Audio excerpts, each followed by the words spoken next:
Hello, I'm Michelle Dorsey. I'm the Preservation Librarian for Special Collections and Archives here at the University of Missouri. I'm here to speak to you for a little bit about the proper care and handling of library materials while you're working for us here at the MU Libraries.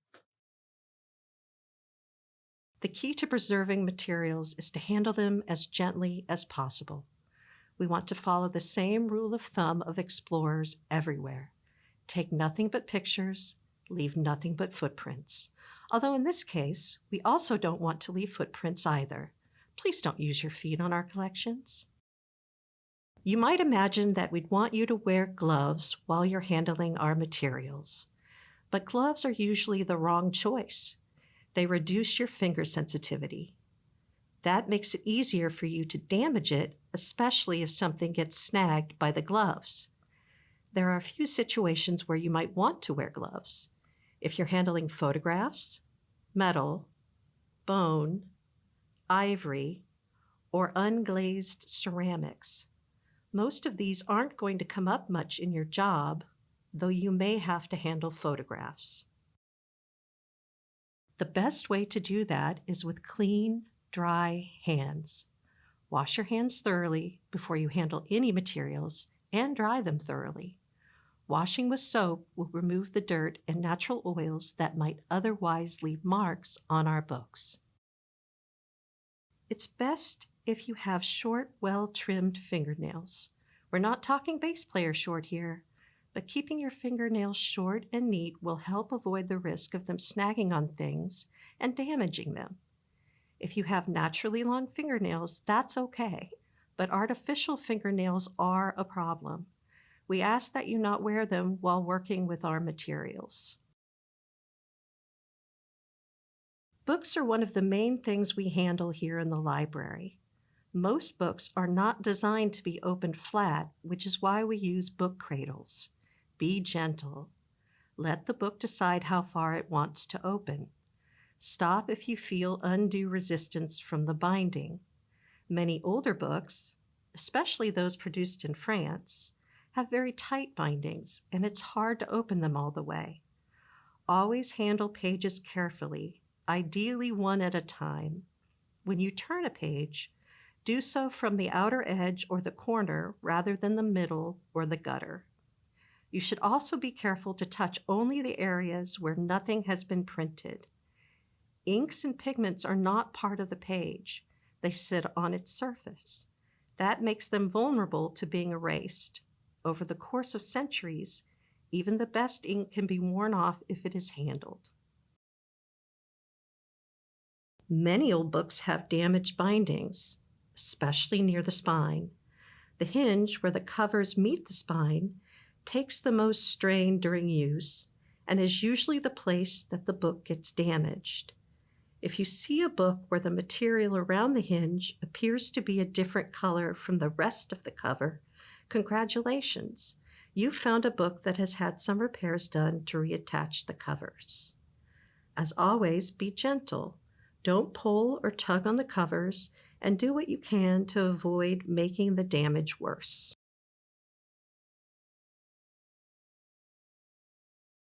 When a book is sold in a slipcase like this one, it can make the book hard to get out. Don't pick at the book with your fingers. Instead, gently shake it out of the slipcase and into your open hand. Always do this over a flat surface in case you don't catch the book as it comes out.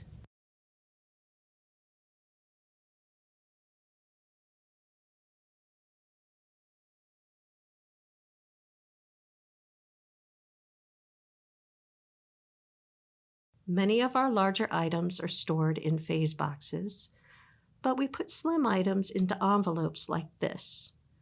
When you open an envelope, check if there's a sling inside. It may be gray or cream colored. The sling serves to protect the delicate item inside when you pull it out or put it back. Pull it out by the sling like so, then you can work with it.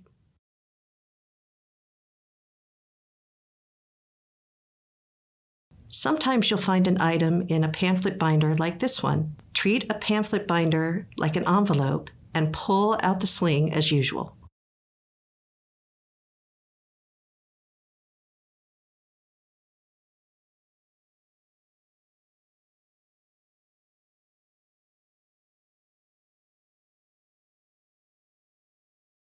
Some of our older envelopes don't have slings yet, though we're busily putting them in. If you're sure there's no sling, pull the item out like so.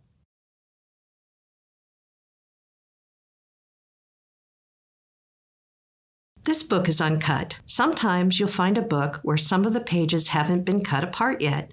Books were made by folding paper together according to a special pattern and would be cut open when they were bound. This one hasn't been. If you encounter pages like this while you're digitizing, check with your supervisor how they want you to proceed. Do not cut it open yourself.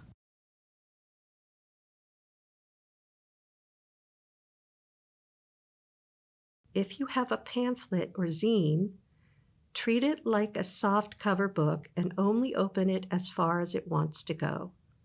Some books of this type, like a comic book, are designed to open all the way. Others have slightly tighter bindings, so you may need to be careful.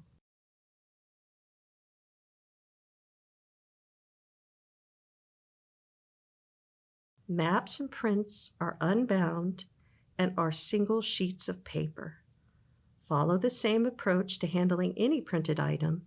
Touch them only in the unprinted area to avoid damaging the inks, and please use a delicate touch. If a poster is especially large, and we've got some really big ones, you may want to get some help to flip it over. Like I said at the beginning, this is one of the few items where you need to wear gloves. Photographs are very delicate, and the oils in the human skin can accelerate their decay.